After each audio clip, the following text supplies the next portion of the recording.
묵상하겠습니다. 복 있는 사람이 됩시다. 은혜 받읍시다. 오늘은 야고보서 3장 말씀을 읽었습니다. 흔히 야고보서를 가리켜서 신약의 지혜서라고 합니다.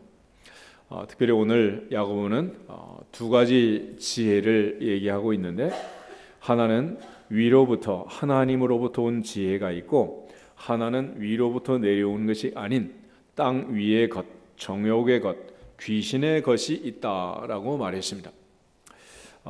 특별히 이 세상을 살면서 우리에게 필요한 것이 무엇이겠는가? 유대인들은 2000년이 넘는 기간 동안 디아스포라가 되어서 흩어진 민족으로 살았습니다. 우리는 흔히 우리나라를 얘기할 때 자원이 없는 나라다, 그런 얘기를 많이 합니다. 그러나 유대인은 자원이 없는 게 아니라 나라도 없고 땅도 없고 흩어진 민족이 되어서 그렇게 살았습니다. 그들이 그 긴 세월을 살면서 흩어져 그야말로 고향을 떠나서 그렇게 살았지만은 세계 인구의 0.25%밖에 안 되는 나라, 그러나 노벨상의 25%를 가져가는 나라, 그들의 삶의 비결은 무엇인가? 한마디로 말하면 지혜라고 할 수 있습니다. 지혜. 궁극적으로 그들은 하나님이 주시는 지혜로, 하나님을 섬기는 지혜로 가장 어렵고 열악한 환경을 이기고 살아난 것입니다. 그들은 늘 지혜 교육을 시켰고 지혜를 모아놓은 책을 흔히 탈무드라고 하죠. 유대인들은 항상 하나님 앞에서 지혜를 가지고 지혜로운 판단을 하고 지혜로운 선택을 하고 지혜롭게 살기를 자녀들 대대로 또 전수하고 가르쳤습니다. 앞으로 우리가 살아가면서 가장 필요한 것이 무엇이겠는가? 그 중에 하나가 역시 지혜일 것입니다. 에덴 동산에서부터 아담과 하와는 왜 그 좋은 에덴을 낙원을 빼앗겼느냐? 겉으로 보면 뱀이 그들을 속였고 사기를 당한 거죠. 그렇지만 생각해 보면 그들에게 지혜가 모자란 거예요. 우리가 살면서 남은 인생도 지혜로운 사람이 되어서 속지 않고 속이지 않고 하나님 앞에 충성하고 헌신하고 주시는 복을 누리며 살아갈 수 있기를 주의 이름으로 축복합니다.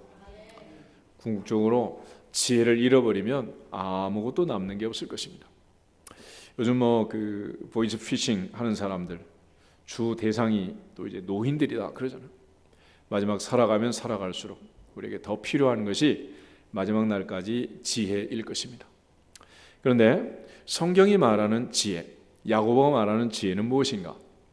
야고보는 오늘 믿음을 강조하는 그런 책인데, 특별히 13절에도 그 행함을 보일지니라, 지혜의 온유함으로 그 행함을 보일지니라. 그래서 야고보는 행함이 없는 믿음은 죽은 것이다. 그래서 삶의 지혜, 그러니까 문제제에서 문제를 푸는 그런 지식적인 그런 지혜가 아니고 삶 속에서 살아가는 지혜를 얘기하고 있습니다. 헬라 철학에서는 특히 필라소피라는 단어를 쓰죠. 그 단어는 이제 필로라는 단어하고 소피아라는 단어가 합쳐진 건데, 필로라는 단어는 사랑한다는 얘기고 소피아라는 말은 지혜라는 뜻입니다. 그래서 헬라 철학은 특별히 지식과 지혜를 구별하고 있지만은 히브리적 개념으로 보면 지식과 지혜는 동의어입니다. 잠언에서도 여호와를 경외하는 것이 지식의 근본이다. 또 잠언 9장에서는 여호와를 경외하는 것이 지혜의 근본이다. 그래서 지식과 지혜를 굳이 구별하지 않습니다. 공부를 많이 해도 지혜가 없는 사람이 있고, 또 공부를 적게 했어도 지혜가 있는 사람이 있습니다. 예를 들어 음식을 만들 때 할머니의 솜씨는 지혜로 음식을 만들어내는 거지만, 신세대 젊은 세대는 인터넷 검색해가지고 지식으로 요리를 하는 거 아니겠어요? 궁극적으로 우리에게 필요한 것은 바로 이 지혜가 필요한데, 지혜라는 것은 IQ하고는 좀 달라요. 그 리더스 다이제스트에서 조사한 그 통계를 보면 유명 대학의 그 교수라든지 발명가들 IQ를 계산했더니 평균 90에서 한 110 정도 평범한 사람들이 참 많았다고 그래요. 그런데 반면에 교도소에 가서 있는 범죄자들, 죄수들의 평균 IQ는 얼마냐? 130에서 140 정도. 그러니까 쉽게 말하면 공부하는 것보다 죄 짓는 것이 훨씬 머리가 좋아야 한다. 그런 뜻입니다. 그러니까 웬만큼 머리가 좋아가지고는 죄 짓기 어렵죠. 요즘 은행에서 수십억을 빼먹고 또 분식 해결을 해가지고 나라 전체를 속이고 그렇게 해가지고 계속 지금 어마어마한 사건들이 일어나죠. 그게 웬만한 사람 머리 가지고 그렇게 되겠습니까? 그러나 성경이 말하는 것은 하나님을 경외하는 지혜, 하나님으로부터 난 지혜를 얘기합니다. 그러니까 궁극적으로 하나님을 섬기지 않고 믿음이 없는 사람, 신앙생활하지 않고 교회를 다니지 않는 사람은 지혜가 없다. 특별히 성경이 말하는 지혜가 없다. 그런 뜻입니다. 우리가 이제 기독교와 타 종교를 비교할 때 여러 가지 다른 점이 많이 있겠지만은 그 중에 대표적인 것 중에 하나가 뭐냐면 대부분의 종교는 내가 하나님을 찾아 나가는 것입니다. 신을 찾는 거예요. 그래서 인간이 신을 찾아 나가는, 그래서 흔히 득도했다, 깨달음을 얻었다 그러잖아요. 그래서 벽을 보고 15년 앉았다가 산은 산이요 물은 물이로다 무슨 얘기겠어요? 결국 잘 모르겠다는 얘기지 그게 그거지 그냥 알겠어.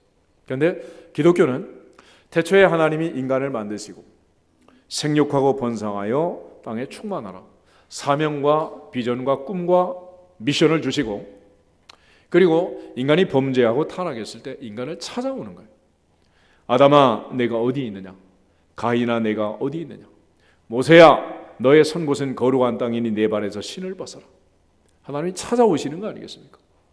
사무엘아 어린 사무엘을 찾아오시고, 지금도 하나님은 우리를 찾아와서 만나기를 원하고 계십니다. 할렐루야. 야곱은 아버지를 속이고 형을 속이고 도망을 쳤어요. 달리다가 쓰러져서 해가 지는 곳에서 잠이 들었어요. 평소에도 해가 질 무렵이 되면 뭔가 좀 분위기가 좀 그렇잖아요. 그런데 야곱이 그날 도망가던 거리는 옆 동네로 도망간 게 아니에요.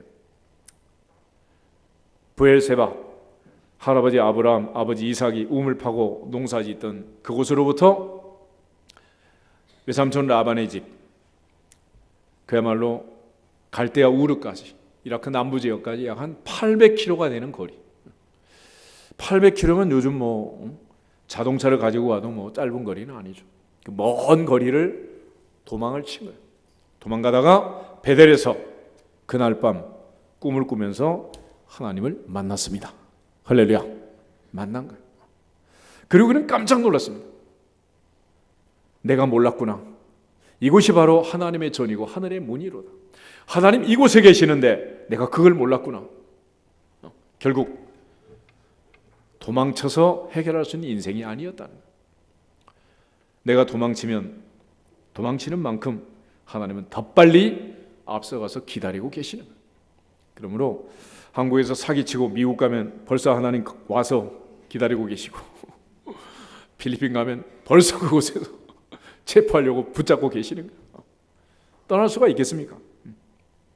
그래서 이제 성경이 말하는 지혜라는 것은 뭐냐면 우리의 이목구비를 가지고 하나님을 찾아나가는, 내 눈과 내 귀와 내 입의 말로 내 마음과 내 생각과 내 경험과 경륜을 가지고 하나님을 바라보는 그런 게 아니고, 반대로 하나님이 우리를 보시는 그 안목으로 나를 볼 줄 아는 그것을 지혜라고 하는 거예요. 그러니까 하나님의 눈으로 보고 하나님의 귀로 듣고 하나님의 입으로 말하는 그 말씀을 하고, 그러니까 하나님께서 우리에게 말씀하시는 것처럼, 하나님께서 우리를 보고 판단하시는 것처럼 그렇게 보는 거죠. 그런데 대부분 인간이라는 것은 정말 희한하게 구조가 만들어져서 지금 내 눈에 다 보이는데 딱 한 사람만 안 보여요. 누굽니까? 내가 안 보여. 이상하죠? 또 우리는 눈으로 본다고 하지만은 내가 보는 것이 얼마나 불확실한가. 여러분 나이가 들면 이제 다 노안이 오잖아요. 근시 아니면 난시지. 너무 가까워도 안 보이고 멀어도 안 보이는데 하나님께서 태어날 때부터 가장 가까이 붙여놓은 눈썹을 본 사람 있어요? 자기 눈썹도 안 보이잖아. 그렇지만 안 보이지만 있습니까 없습니까? 왜 없겠어? 있지. 요즘 우리가 이제 인공위성을 보내가지고 그야말로 천왕성, 명왕성, 해왕성까지 다 지금 사진을 찍어 보내고 있잖아. 그 멀리 있는 별나라 내 눈에 안 보여도 있다 없다? 있는 거예요. 있어. 우리 귀도 다 들을 줄 아는 것 같지만은 우리 귀가 얼마나 불확실한지. 아 다르고 어 다른데 아하고 어를 잘 구별해내지 못하는 게 우리의 귀단 말이에요. 너무 큰 소리도 작은 소리도 잘 들리지 않는 거죠. 우리 요즘 이제 공해라는 얘기를 하잖아요. 공해, 소음 공해. 그래서 어떤 소리가 심하게 나면 시끄러워가지고 살 수가 없는. 그래서 하나님께서 우리로 하여금 적당한 데시벨의 소리를 듣고 살도록 셋업을 해놓으신 거예요. 그래서 사람들이 이제 얘기할 때도 보통 소리라든지 이런 음가를 낼 때 가장 그게 이제 잘 들리고 명확하게 또 이제 알아들을 수 있다 그렇게 말을 하잖아요. 그러니까 너무 소리를 깔아가지고 베이스로 얘기해도 잘 안 들리고 그렇다고 소프라노를 올려가지고 막 천정이 찢어져도 얘기하면 시끄러워서 대화가 되겠어요. 아주 거부감을 느끼겠죠. 그래서 우리가 귀가 아무리 좋은 사람도 소리가 낮아지면 안 들리잖아요. 여러분 건강검진을 할 때 이제 청력 검사하면 소리를 점점 낮추죠. 점점 작은 소리, 더 작은 소리 내려가다 보면 안 들리는 한계점이 온단 말이에요. 여러분 개미가 기어다니는데 소리가 날까요? 안 날까요? 내 귀에 안 들리니까 개미 기어다니는 소리는 없는 것이 그렇지만 그 소리도 틀림없이 있는 거죠. 왜 없겠어요? 반면에 태초부터 하나님이 천지를 만드시고 우주 만물이 지금 움직이고 있습니다. 이 우주 공간에 태양을 중심으로 해와 달과 별들이 움직이고 지구는 자전과 공존을 합니다. 여러분 이 어마어마한 우주가 돌아가는데 소리가 나겠어요? 안 나겠어요? 왜 소리가 안 나겠어요? 근데 하나님께서 우리를 사랑하셔서 그런 소리는 안 들리도록 우리 귀를 만들어 주신 거예요. 할렐루야. 그러니까 내 귀에 안 들리는 소리는 그냥 넘어갈 수 있기를 축복합니다. 손녀딸 불러다가 누구니 물어보지 말고 그냥 넘어가. 그래서 그걸 굳이 따져가지고 알아봤자 별로 도움도 안 되고. 결국은 하나님이 우리를 보실 때 어떻게 보시는가? 그 하나님의 안목을 얻어서 보고 또 하나님의 마음으로 또 세상을 바라보고 생각하고 이렇게 할 수 있으면 우리 모두가 지혜로운 사람이 되는 거예요. 그렇지만 인간이 가지고 있는 육체의 이목구비만 가지고 오감을 가지고 인생을 산다면 평범한 인생이 될 것입니다. 우리가 사도 바울이라는 사람을 보면 다메섹 도상에서 예수님을 만났습니다. 이 사람은 가말리엘 문화에서 모세의 율법을 능통하게 배웠습니다. 그의 아버지에 대한 얘기는 거의 바울이 하지 않지만 그는 길리기아 다소성의 출신이었고 천부장이 바울에게 이렇게 질문해요. 나는 많은 돈을 주고 로마의 시민권을 샀다. 너는 어떻게 시민권이 되었느냐? 시민권자가 되었느냐? 그럴 때 나는 날 때부터다 그랬어요. 그러니까 아버지가 거부든지 거상이든지 그래서 로마의 시민권을 산 거죠. 그래서 아들 바울은 그냥 이제 시민권자가 된 거예요. 그런데 그 바울이 다메섹 도상에서 주님을 만났습니다. 주님을 만나고 나서 빌립보서 3장에서 그가 고백한 걸 보면 내 주 예수 그리스도를 아는 지식이 가장 고상함을 인하여 내가 그동안에 알았던 모든 것들은 배설물로 여긴다. 그래요. 배설물. 성경이니까 그렇게 이제 문자를 써서 해석을 해놨지. 배설물이 뭡니까? 똥 아니야 똥. 똥이라는 게 똥. 그동안 배웠던 게 알고 있던 게 다 똥이다. 어떻게 해서 그런 사람이 되었느냐? 다메섹 도상에서 주님 만났을 때 해보다 더 밝은 빛을 봤습니다. 갑자기 눈이 멀었고 쓰러졌어요. 하늘에서 음성이 들렸습니다. 사울아, 사울아, 내가 어찌하여 나를 핍박하느냐? 주여, 누구십니까? 나는 내가 핍박하는 예수다. 그리고 주님이 나타나서 그를 만나셨습니다. 만삭되지 못하여 난 자 같은 내게도 나타나셨다. 고린도전 15장에서 고백을 하는데, 그 바울이 다메섹 도상에 들어가서 주님을 만나고 사흘 동안 금식 기도를 하게 됩니다. 아나니아를 통해서 하나님께서 그에게 안수 기도를 하도록 했고, 아나니아가 안수할 때 그의 눈에서 비늘이 벗겨졌다라고 말해요. 그날 이후로 사도 바울은 하나님의 복음을 증거하기 시작했습니다.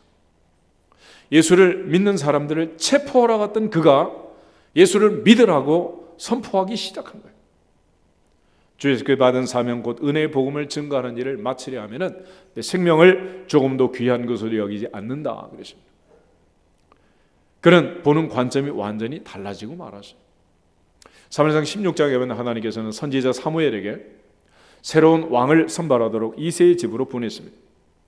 사무엘이 이새 아들 중에 장자 엘리압을 보고 주께서 기름 부으실 자가 과연 여기 있었군요 라고 기름을 부으려고 하자 하나님께서는 이런 제하에 거부했습니다. 그 용모와 신장을 보지 말라. 사람은 외모를 보거니와 나 여호와는 중심을 보느니라. 그 마음을 보느니라. 할렐루야.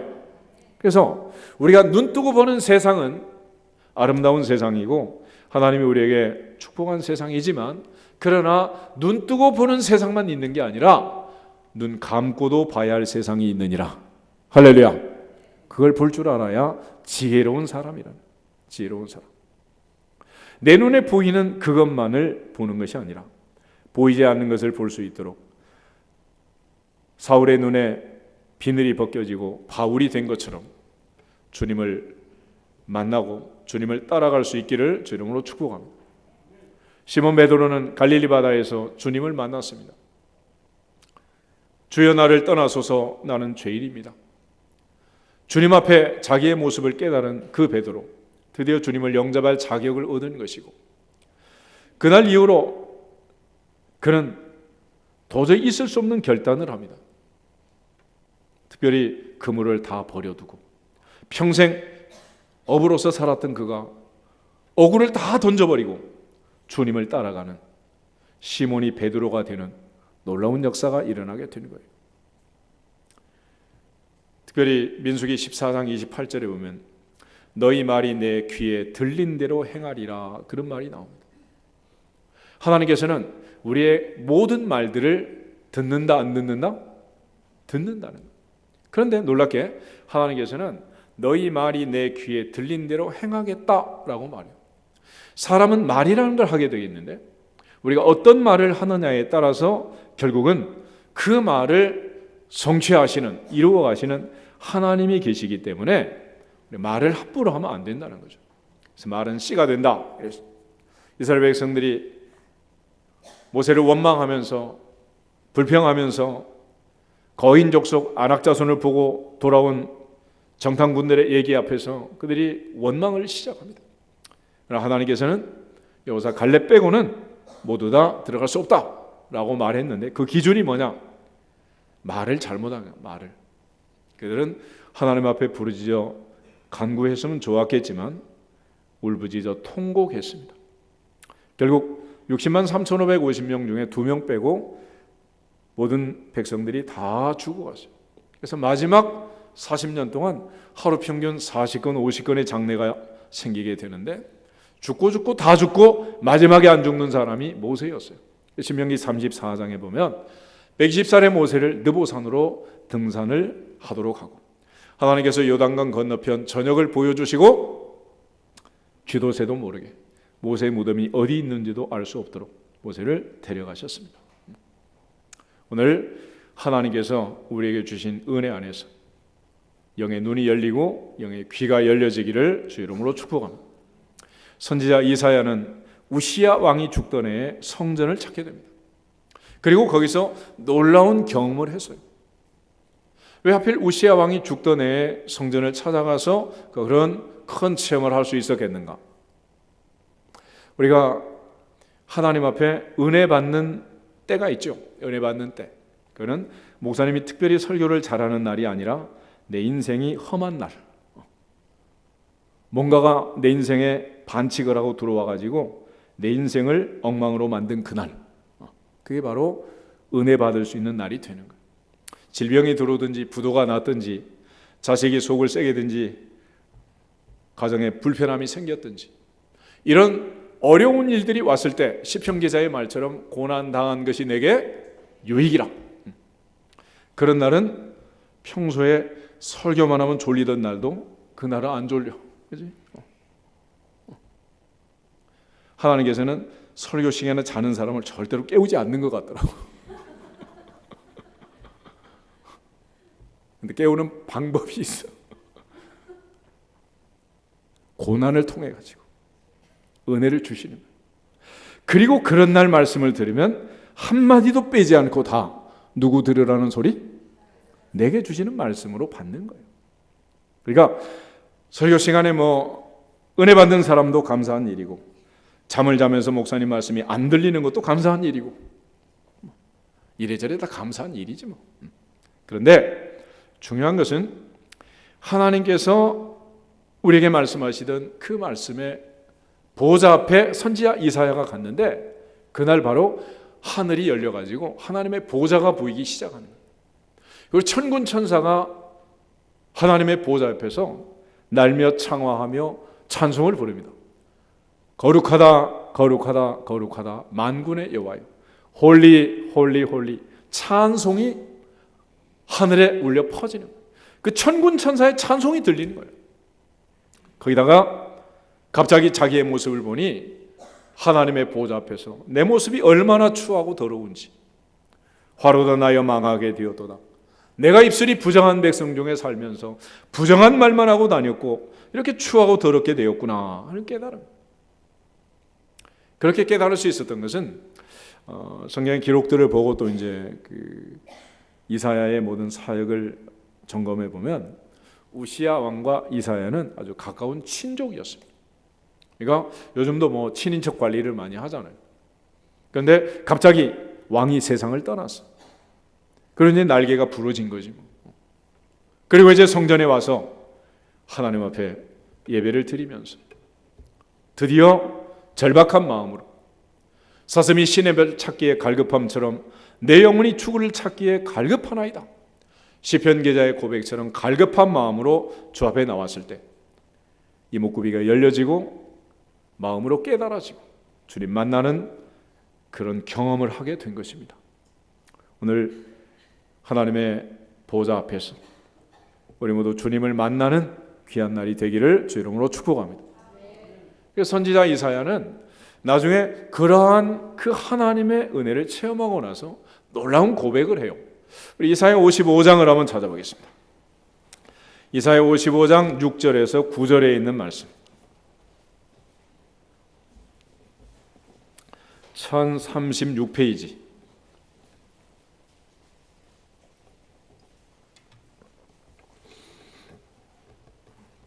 이사야 55장 6절에서 9절에 있는 말씀. 다 같이 읽겠습니다. 너희는 여호와를 만날 만한 때에 찾으라. 가까이 계실 때에 그를 부르라. 악인은 그의 길을, 불의한 자는 그의 생각을 버리고 여호와께로 돌아오라. 그리하면 그가 긍휼히 여기시리라. 우리 하나님께로 돌아오라. 그가 너그럽게 용서하시리라. 이는 내 생각이 너희의 생각과 다르며 내 길은 너희의 길과 다름이니라. 여호와의 말씀이니라. 이는 하늘이 땅보다 높음같이 내 길은 너희의 길보다 높으며 내 생각은 너희의 생각보다 높음이니라. 아멘. 이사야는 여기서 하나님의 길과 우리의 길, 하나님의 생각과 우리의 생각이 얼마나 다른가를 얘기합니다. 하늘과 땅처럼 차이가 난다. 이사야 53장에 가면 우린 다 양 같아서 그릇에 행하여 각기 제 길로 갔거늘 여호와께서는 우리 모두의 죄악을 그에게 담당시키셨다. 그렇게 말했습니다. 세상에 살면서 육체의 이목구비만 가지고 사는 사람은 모두 다 각기 제 길로 가는 사람이다. 그래요. 그러나 드디어 이제 눈이 열리게, 귀가 열리고 이목구비가 열리게 되면 돌아온다. 내 마음대로 살다가 이제 우리는 하나님 앞에 돌아와서 이 시간도 예배를 드리고 있는 것입니다. 할렐루야. 그래서 아직도 세상 길로 가는 사람들, 아직도 세상이 좋아 살고 있는 사람들, 인간의 눈으로만, 인간의 귀로만 듣고 사는 그들은 그 길이 좋아서 가는 거죠. 그러나 하나님이 우리에게 지혜를 주시면 하늘이 땅보다 높음같이 높으신 하나님의 안목을 우리에게 허락하시면 우리는 주님 앞으로 돌아올 수밖에 없다는 거예요. 결국 이사야처럼 하나님 앞에 나와서 주님을 만나기 위해서 이사야의 인생의 우시아가 세상을 떠난 그날이 된 것처럼 내가 믿고 의지하는 붙들고 있는 모든 것들이 떠나가야 한다. 사라져야 되는 거예요. 그래서 건강한 사람은 건강할 때 주님 만나면 너무 좋겠지만은 대부분의 경우 건강을 상실해야 주님을 만나게 되어 있습니다. 물질이 많은 사람은 물질이 많이 있을 때 헌신하고 봉사하고 충성하면 얼마나 좋겠어요. 그러나 그 물질이 없어져야 천부여 의지 없어서 손들고 옵니다. 돌아오게 돼 있단 말이에요. 하나님의 보호자 앞에서 눈이 열리고 귀가 열리고 주님을 바라보던 그 선지자 이사야, 하나님의 음성을 듣습니다. 내가 누구를 보내고 누가 우리를 위하여 갈고? 이사야는 이렇게 말합니다. 주여, 내가 여기 있나이다. 나를 보내소서. 대부분의 경우 그렇게 말하지 않습니다.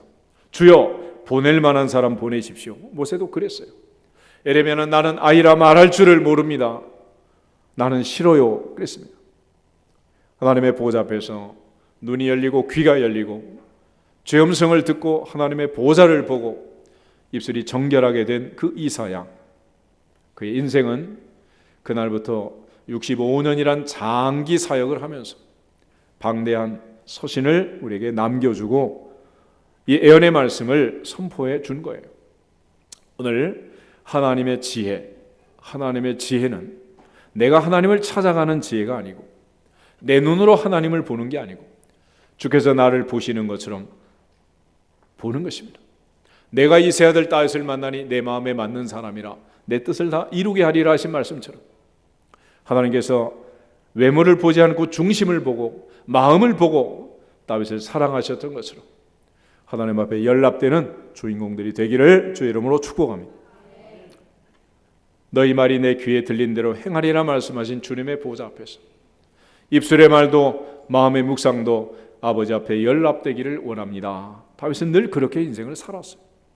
궁극적으로 하나님께서는 들리는 말만 듣는 게 아니라 우리의 마음 생각도 살피시느니라.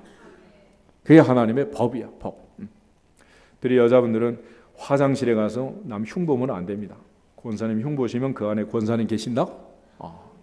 그런 경우가 한두 번이 아니잖아. 그치? 그러니까 하나님께서 또 들으신단 말이에요. 하나님이 들으셔. 사도 바울은 빌립보서 2장 5절에서 너희 안에 이 마음을 품으라 곧 그리스도 예수의 마음이다 그랬어요. 마태복음 11장에서 마태는 수고하고 무거운 짐진 자들아 다 내게로 오라 내가 너희를 쉬게 하리라 나는 마음이 온유하고 겸손하다 그랬죠. 그 주님의 마음으로 아버지의 마음으로 세상을 보는 것. 그는 지혜로운 사람이고 욕심으로 탐욕으로 탐심으로만 바라보는 것은 어리석은 사람이라는 것입니다. 우리 모두가 다 하나님의 보호자 앞에서 이목구비가 열리는 지혜로운 사람들이 되기를 주 이름으로 축복합니다. 그래서 하나님께서 한 사람 한 사람 변화시킨 그 사람들의 특징은 뭐냐? 그러면 하나님이 만나 주신 거예요. 75세의 아브라함을 찾아오셔서 너의 고향과 친척과 아버지의 집을 떠나 내가 내게 지시할 땅으로 가라. 75세의 아브라함이 하나님을 만났고 그는 드디어 첫 출발을 하면서 말씀을 쫓아가게 되고 그 길로 믿음의 조상이 되는 하나님 앞에 천대가 복을 받는 믿음의 가문을 세우는 믿음의 조상이 된 것입니다. 오늘 하나님의 말씀 앞에 순종하면서 내 생각 내 뜻에 붙잡히지 말고 하나님의 생각 하나님의 뜻에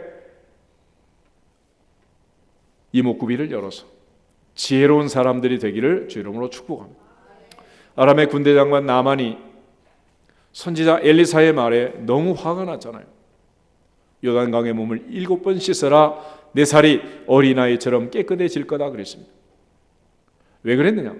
내 생각에는 선지자가 버선발로 뛰어나와서 환부에 손을 얹고 눈물로 안수기도 해가지고 고칠 줄 알았다. 근데 코빼기도 안 보이고 내가 나병 환자라고 요단강에 가서 7번 씻으라고 하느냐? 우리나라에 더 깨끗한 강이 얼마나 많으냐? 가자! 부하들을 다그쳤습니다. 그러나 부하들이 그를 붙들고 내 아버지 여기 뭐하러 왔습니까? 선지자가 더 어려운 일 시키면 안 하겠습니까? 합시다. 그래가지고 요단강의 몸을 7번 씻었을 때 그의 살이 어린아이처럼 깨끗하게 되었다 그랬습니다. 결국 그가 요단강에 가서 몸을 씻게 된 것은 그가 옷을 벗고 내려가 요단강에 잠기게 된 것은 내 생각을 버리고 부하들의 권유에 꼬리를 내리고 선지자의 말씀에 순종해서 병이 나은 줄로 믿습니다. 오늘날도 마찬가지로 내가 은혜 받는 사람은 내 생각이 아닌 하나님의 생각에 초점을 맞추는 거예요. 내가 은혜 받는데 가장 큰 걸림돌은 뭐냐? 바로 내 생각입니다. 그 생각이 바뀌지 아니하면 누가 뭐라 그래도 절대로 양보하지 않습니다. 바뀔 수가 없어요. 오늘 야고보 3장에 야고보가 얘기할 때 하나님이 주시는 지혜의 특징 중에 하나는 편견과 거짓이 없다 그랬습니다. 3살 버릇이 8까지 가고 우리에게 한 번 들어온 선입견은 없어지지 않습니다. 그러나 주님을 만나고 주님의 말씀을 통해서 내 생각이 바뀌면 거기서부터 하늘문이 열릴 줄로 믿습니다. 그 외에는 방법이 없는 거예요. 그래서 우리가 하나님의 지혜를 얻기 위해서는 하나님을 만나는 것입니다. 80의 모세가 호렙산에서 주님을 만난 것처럼, 갈릴리 바다에서 베드로가 주님 만났던 것처럼, 다메섹 도상에서 사울이 주님 만나 바울 된 것처럼 만나야 돼요. 그래서 인생은 만남이란 게 얼마나 중요한지 모릅니다. 그 만남을 통해서 뭐가 바뀌느냐? 생각이 바뀌고 마음이 바뀌게 돼 있어요. 결국 마음이 바뀌고 생각이 바뀌면 드디어 언어가 바뀌고 말이 바뀌게 됩니다. 말이 바뀌면 행동이 바뀌고 행동이 바뀌면 습관이 바뀌고 습관이 바뀌면 인생이 바뀌게 됩니다. 할렐루야. 그 외에는 방법이 없는 거예요. 그래서 인도에서는 가장 촉망되는 자식이 있으면 여행을 보내라. 어린 시절 여행을 가면 아이들은 디카로 스마트폰으로 찍는 게 아니라 마음의 눈으로 찍네요. 마음의 눈으로. 그래서 어렸을 때 소풍 가던 날 찍어놓은 그 사진은 아무리 세월이 지나도 없어지지 않습니다. 내 마음의 심상으로 다 남아있는 거예요. 그래서 여러분들이 어렸을 때 살던 내 고향, 꽃피는 산골, 눈을 감으면 지금도 보여요, 안 보여요? 테스트를 해볼까요? 잠깐만 눈을 한번 감아보시. 10초만. 고향으로 갑니다. 대문이 보이고 엄마가 보이고 아빠가 보이고 언니가 보이고 동생이 보이고 어렸을 때 다녔던 시골의 초등학교가 보이고 개울 건너 보리밭에 새가 날고 잠자리가 날고 황소가 거드름을 피우고 다 보이는 거예요. 보이죠? 뜨세요. 사라질 수가 없는 거예요. 결국 그처럼 강력하게 임팩이 와야지 드디어 이제 바뀌는 거예요. 그런데 우리가 하나님을 만나는 방법은 뭐냐? 첫째는 말씀을 통해서 만나는 것입니다. 디모데후서 3장을 한번 찾아보겠습니다. 디모데후서 3장 14절에서 17절 말씀. 14절부터 17절. 다 같이 읽겠습니다. 그러나 너는 배우고 확신한 일에 거하라. 너는 내가 누구에게서 배운 것을 알며 또 어려서부터 성경을 알았나니 성경은 능히 너로 하여금 그리스도 예수 안에 있는 믿음으로 말미암아 구원에 이르는 지혜가 있게 하느니라. 모든 성경은 하나님의 감동으로 된 것으로 교훈과 책망과 바르게 함과 의로 교육하기에 유익하니 이는 하나님의 사람으로 온전하게 하며 모든 선한 일을 행할 능력을 갖추게 하려 함이라. 아멘. 성경을 통해서 주님을 만나고 하나님을 만납니다. 말씀을 통해서 만나는 거예요. 성경은 구원에 이르는 지혜가 있게 한다 그랬습니다. 말씀을 믿고 주님을 믿으면 드디어 만나게 되면 우리에게는 구원에 이를 수 있는 지혜를 얻게 된다라고 말해요. 사도 요한은 계시록을 기록하면서 예언의 말씀을 읽는 자와 듣는 자와 그 가운데 기록한 것을 지키는 자들이 복이 있다라고 말했습니다. 말씀을 통해서 늘 주님 만날 수 있기를 주 이름으로 축복합니다. 하루를 마치고 잠자리에 들면서 그냥 넘어간 날이 있으면 요즘 뭐 누워서도 깜깜해도 스마트폰 켜면 다 보이잖아 또. 그죠? 앱을 열어가지고 한 장이라도 읽든지 읽기 싫으면 듣든지. 할렐루야. 얼마나 좋은 세상이 됐어. 말씀이 내 발의 등이요 내 길의 빛이 되어서 주님의 인도하심을 받는 주인공들이 되기를 주 이름으로 축복합니다. 또 하나의 방법은 솔로몬이 썼던 방법. 하나님 앞에 1000번제를 드리고 주께서 솔로몬을 기뻐하시면서 찾아오셔서 말씀을 합니다. 내가 내게 무엇을 줄고 너는 내게 구하라. 그럴 때 솔로몬이 하나님 앞에 내 아버지 다윗에게 이처럼 많은 복을 주셨고 그의 뒤를 이어 나를 왕으로 삼으셨지만 종은 작은 아이라 말할 줄을 모르고 숫자도 세기 어려운 어리석은 자입니다. 내게 지혜를 주시고 지식을 주시고 듣는 마음을 주옵소서. 그럴 때 하나님께서 그에게 지혜를 주셨어요. 야고보서 1장 4절에 가면 너희 중에 누구든지 지혜가 부족하거든 모든 사람에게 후히 주시고 꾸짖지 아니하시는 하나님께 구하라 그리하면 주시리라. 구하라 그리하면 주시리라. 하나님께 구하라. 요즘 그 시중에 검은콩 우유가 많이 팔리잖아요.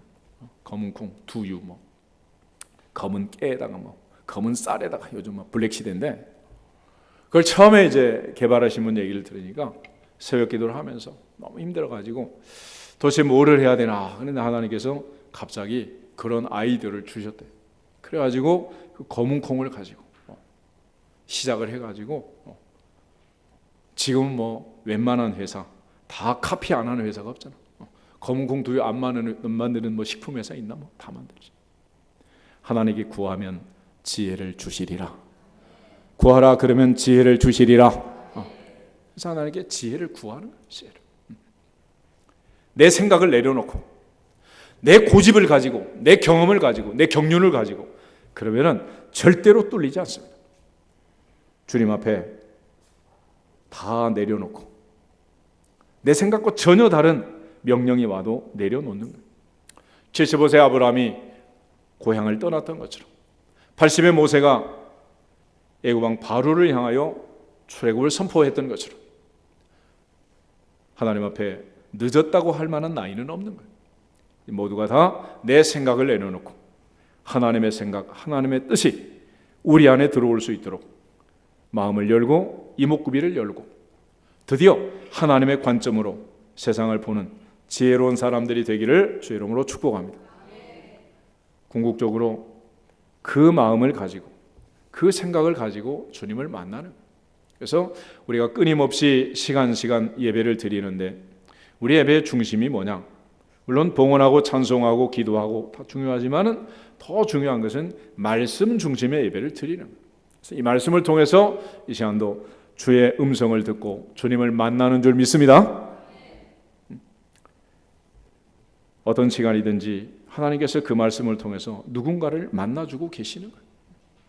하나님께서 그 사람에게 은혜를 주시고 그 마음을 만지고 계신단 말이에요. 궁극적으로 누군가는 은혜를 받고 누군가는 주님을 만나고 누군가는 그의 생각을 바꾸고 변화되는 인생의 전환점을 하나님께서 만들어 주시는 것입니다.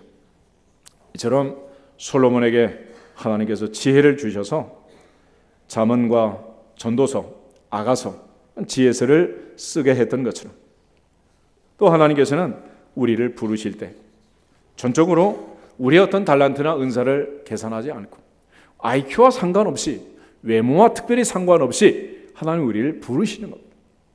고린도전서 1장을 한 번 더 읽겠습니다. 고린도서 1장을 보시면 26절부터 29절 말씀까지.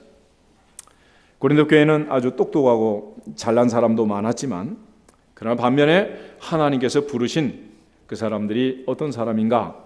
사울이 여기서 이제 얘기를 하고 있는데 같이 한번 읽겠습니다. 형제들아 너희를 부르심을 보라. 육체를 따라 지혜로운 자가 많지 아니하며 능한 자가 많지 아니하며 문벌 좋은 자가 많지 아니하도다. 그러나 하나님께서 세상에 미련한 것들을 택하사 지혜 있는 자들을 부끄럽게 하려 하시고 세상에 약한 것들을 택하사 강한 것들을 부끄럽게 하려 하시며 하나님께서 세상에 천한 것들과 멸시받는 것들과 없는 것들을 택하사 있는 것들을 폐하려 하시나니 이는 아무 육체도 하나님 앞에서 자랑하지 못하게 하려 하심이라. 아멘. 결국 하나님께서 주시는 은혜로 성공을 해도 높은 보좌에 올라간다고 해도 많은 물질을 모았다고 해도 특별히 육신이 건강하고 자녀들이 평탄하고 잘 되는 오복을 받았다고 해도 결국 그 모든 것은 내 손의 힘과 내 능력으로 얻은 것이 아니고 하나님이 주신 은혜인 줄로 믿습니다. 바울은 그걸 깨닫고 여기에 다시 한번 고백을 하고 있는 거예요. 이 사람이 바로 지혜로운 사람이다. 할렐루야. 자기 자랑을 하는 사람, 어리석은 사람이라는, 미련한 사람이라는 거죠. 예수님께서도 산상수훈의 말씀을 마치면서 누구든지 나의 말을 듣고 행하는 사람은 그 집을 반석 위에 지은 지혜로운 사람 같다 그랬습니다. 이제 장마가 지금 또 이제 시작이 되고 태풍이 또 오는 여름철이 됐는데 비가 오고 창수가 내리고 바람이 심하게 분다 하더라도 반석 위에 세운 집은 무너지지 않는다 그랬습니다. 그러나 말씀을 듣고 행하지 않는 사람은 모래 위에 집을 지은 어리석은 사람처럼 장마가 오고 태풍이 불면 다 쓸려갈 수밖에 없다라고 말합니다. 내가 생각하는 것이 다 맞는 것 같지만 실상은 그러지가 않아요. 우리가 보는 것이 전부인 것 같지만 절대로 그렇지 않다. 내가 보고 듣는 것은 그야말로 빙산의 일각도 되지 않는 것입니다. 우리는 지금 적도 위쪽에 살다 보니까 흔히 남양집이 좋다 그러죠. 뉴질랜드 호주 같은 데 가면 북향집이 좋아. 해는 북쪽에서 뜨고 달도 북쪽에서 뜹니다. 그래도 하나도 불편하지 않아. 우리는 운전석을 왼쪽에 만들고 살지만 오른쪽에 운전석 만들고 사는 나라도 너무 많아요.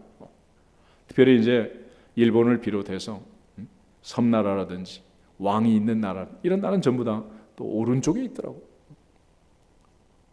내 생각과 다르다고 해서 결코 틀린 것이 아니고 나와 다를 뿐이라는 것을 깨달아지기를 축복합니다. 그걸 바꾸려고 하지 말고, 우린 특별히 나를 기준으로 해서 너 변화되라, 너 변화되라, 왜 변화가 안 되니? 라고 아들, 딸에게 말해봤자 나는 아빠처럼 살기 싫어요 그래. 왜 그러겠어요? 그게 틀린 게 아니고 다른 것뿐이야. 지난 금요일날도 그 아이들 시험 치는 걸 봤더니 어떤 오른손으로 열심히 쓰는데 어떤 왼손으로 또 그렇게 잘 쓸 수가 없어. 오른손잡이든 왼손잡이든 틀리고 맞는 게 아니라 다를 뿐이다. 궁극적으로 하나님이 주신 지혜가 아니면 그걸 깨달을 수가 없는, 그 지혜를 얻지 못하면 우린 평생 내 생각에 갇혀서, 인간의 생각에 갇혀서 하나님의 말씀이 한마디도, 주의 기름 부심이 단 한 방울도 내 속에 들어올 수 없는 거예요. 내 생각을 내려놓고 내 마음을 내려놓고 하나님의 말씀 앞에 내가 변화되기를 주의 이름으로 축복합니다. 그래서부터 문이 열리고 복이 임할 줄로 믿습니다. 그것이 바로 지혜로운 사람이라는, 오늘 야고보가 말하는 위로부터 내려온 지혜, 하나님이 주시는 지혜, 그 지혜가 우리 가운데 넘쳐나기를 주님의 이름으로 축복합니다. 우리 한번 인사하고 하면 좋겠습니다. 지혜로운 사람이 됩시다. 아멘. 찬송